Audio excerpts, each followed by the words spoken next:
Thank you. Hi, Melissa. Congratulations for the last game. What's the reaction been since the win over West Ham? I guess huge pride and relief, but you'll tell me still work to do, Tim. I think you've answered it for me there, Tim. No, thank you for that. Of course, we're over the moon with a clean sheet and the 3 points. But what was most important to us is how we grew into the game. That was probably our best second half to date. And especially the way that we managed a lead. Something that we've been really focused on is what do the next 5 minutes and the rest of the game look like after going up in the game, and thought we managed it incredibly well. We talked about the behaviours and the communication that led to that and really reviewed it from a non-technical standpoint following the match. So really pleased with it and a lot to build on again. And exactly, you said, didn't you, you wanted to progress incrementally, and that was one of the things you wanted to work on, and it worked this weekend. That must be huge joy, and shows the team are really listening to you and working on it for themselves as well. Yeah, of course.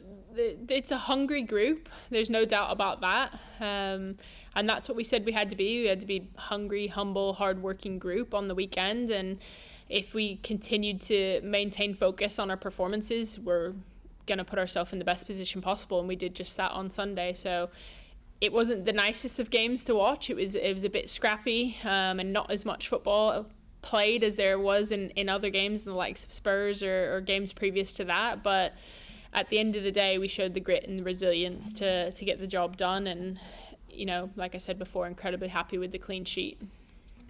You're now 5 points clear of Reading. They've got just 2 more matches left, so a maximum of 6. One of those is at home to Chelsea. Do you feel almost safe? We feel hungry for the next opportunity to go get more points on the board. We've got three matches to go, and the goal has always been to really thrive and build an identity in our remaining fixtures. So we came away wanting more of ourselves and more for the next opportunity. What then is that message over the final 3 games? You talked about hunger. I guess that's an individual thing, but also as a team. So do you set them targets? What do you want from those final 3 games if you're not just going to talk about points?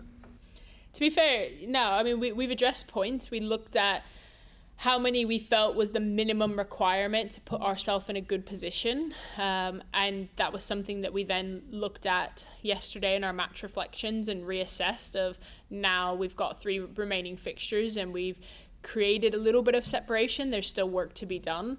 So what does that look like in terms of where we want to pick up points, but equally, what's the next layer of our game that we really want to hone in on and add to our identity? So we've spoken a lot about defending and attacking our boxes better, which that was proved critical in the West Ham game. We limited them to 3 opportunities on our goal and were incredibly clinical with the delivery and the goal that we scored, and where we won the ball back. And now we're focused on other areas that we can make marginal incremental improvements.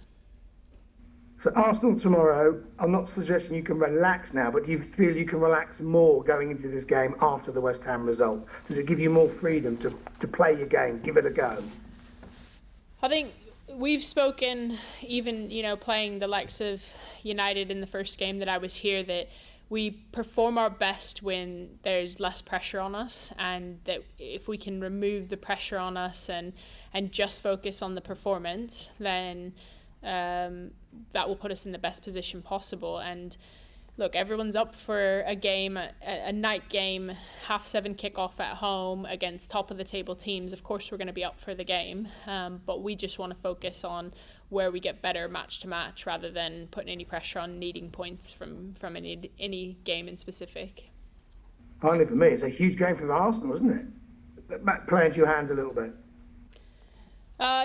Haven't really taken their perspective into it as much. Every game's important. If we place any more importance on one game than the next, then that's what starts to add pressure. So I'm sure they'll be preparing accordingly, as will we. Good luck.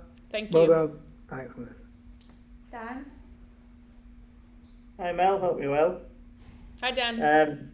You've took to this WSL management lark, a little bit like a duck to water, really. You've done really well with it. So, I suppose when you've come in, has it been as challenging as you thought it would be? And, I suppose, what's the tough challenges that you faced in the first few weeks?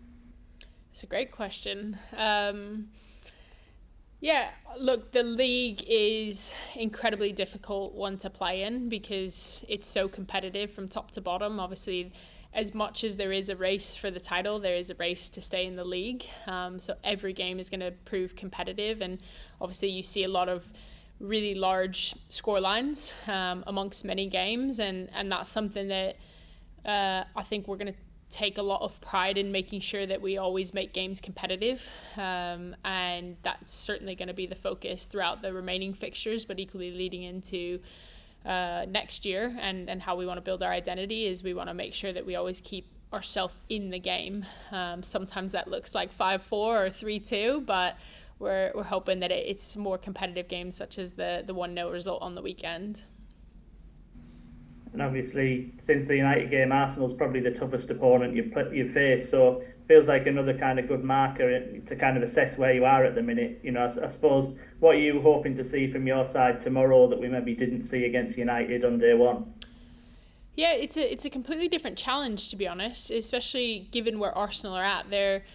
They're a team who's had to manage a load of adversity with the injuries that they've had and the times that they've come throughout the season. So in knowing enough about their squad, they've got a resilience in their group and a mentality that will be difficult to play against. But equally, the formation that they're playing and how they're currently setting up, it poses teams different challenges to understand how to defend that. So it's going to stretch us even further in an area of communication, which we've been working on. We've been working on how we speak to one another, how we organize ourselves, how we problem solve within matches and critical moments, and managing momentum, and it will really stretch us in this match, I'm sure.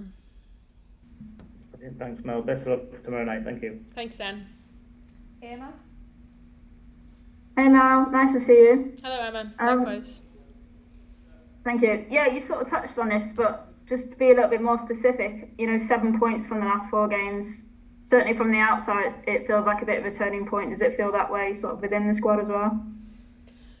Yeah, of course. I think it's always good to get results when you're trying to shift and change a mentality or a culture or even a style of play and identity. So it adds to the belief in what we're doing, of course. But we know that we're not going to be complacent with how we've shifted it right now. We want to continue to ask more of ourselves when it comes to our training standards, more of ourselves when it comes to communication and mentality and problem solving. So that's what we'll look to do in the remaining fixtures, because there's more points on the table and there's still a job to be done to make sure that we continue to put in good performances over the next 3 fixtures. Yeah, and looking at sort of the Leicester performance against Arsenal the other day, I think it showed, certainly from my point of view, that teams like yourselves going and playing a team like Arsenal, you need to be brave on the ball, really, don't you?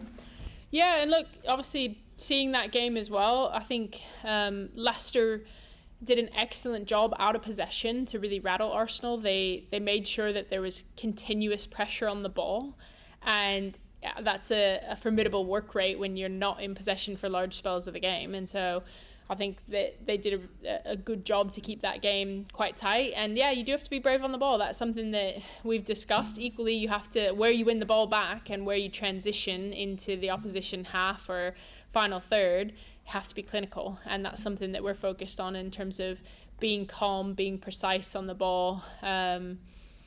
And we've proven that we can score goals, but it's now about making games as competitive as possible with being difficult to beat. Yeah, just finally, as always, is there any updates, anything fresh in terms of team news? No updates in terms of team news apart from what you would have seen where Lydia came out of the squad in the recent weekend, was due to be in the lineup, and just managing a bit of ankle pain that we wanted to be quite cautious with, especially given the 2-match week. So making sure that we take the appropriate steps for her. Obviously, there's a number of games left to be played within the season, and then we've got a load of internationals looking at long term and the World Cup ahead of us. So we'll manage her quite conservatively this week, and no other news apart from that. Nice one. Thanks, Mel. All the best. Thank you. Sandra? Hi Mel, hope you're well. Just going back to what you were saying earlier about creating an identity, how would you describe that identity so far at Brighton since you've come in? Hi Sandra, great question, thank you.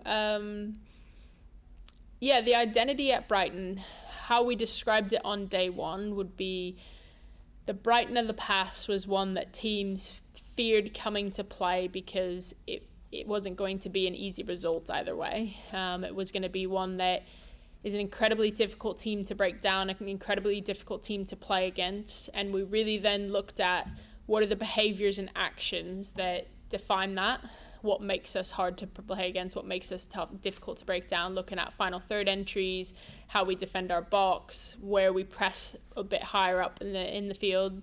So ultimately, I think we've started to establish a much stronger out-of-possession identity and being not just a mid-block team, but more having higher pressure on the ball in our attacking half. And then equally, being dynamic in both our ability to build and create, but our ability in attacking transition is really focused in on those couple of areas. So a lot to continue building on, but it starts with our out of possession identity and our foundation to defending.